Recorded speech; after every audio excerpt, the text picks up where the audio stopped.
C'est quoi un variant? Quand un virus pénètre dans l'organisme, il va chercher à se multiplier dans les cellules pour survivre en créant des copies de lui-même. Mais durant cette opération, il commet parfois de petites erreurs en répliquant son code génétique. C'est ce que l'on appelle des mutations. Si elles s'accumulent, ces mutations finissent par modifier les propriétés du virus initial et créer un variant. L'apparition des variants est un phénomène complètement naturel dans le monde des virus. Les mutations d'un virus lui sont-elles toujours profitables? Pas forcément. En fait, ces mutations sont aléatoires, donc c'est un peu la loterie. Beaucoup sont neutres et ne vont rien modifier de crucial pour le virus. Certaines, délétères, peuvent aller jusqu'à rendre le virus non fonctionnel.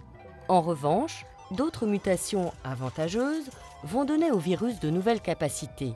Aujourd'hui, les variants britanniques, sud-africains et brésiliens inquiètent parce qu'ils ont acquis de meilleures capacités pour attaquer les cellules et se propager. Combien de variants du virus de la Covid-19 circulent aujourd'hui? Difficile à dire parce que le nombre de variants ne cesse d'évoluer. En effet, plus le virus se transmet, plus il mute et donc plus il y a de chances que de nouveaux variants apparaissent. Mais ce n'est pas tout.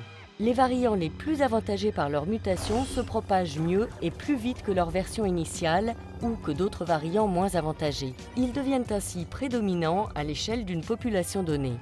En janvier 2021, certains scientifiques estimaient qu'il y avait environ 4000 variants. Un chiffre à relativiser. Le virus de la Covid-19 mute beaucoup moins souvent que le virus de la grippe, par exemple. Les variants du virus de la Covid-19 remettent-ils en question la stratégie de lutte contre la pandémie?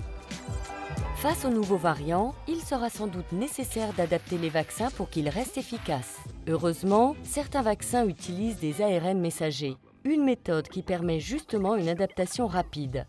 Une chose est sûre en revanche, plus on limite la circulation du virus, moins on a de risques de voir apparaître de nouveaux variants. Vaccination et respect des gestes barrières restent donc aujourd'hui la meilleure stratégie pour lutter contre le virus.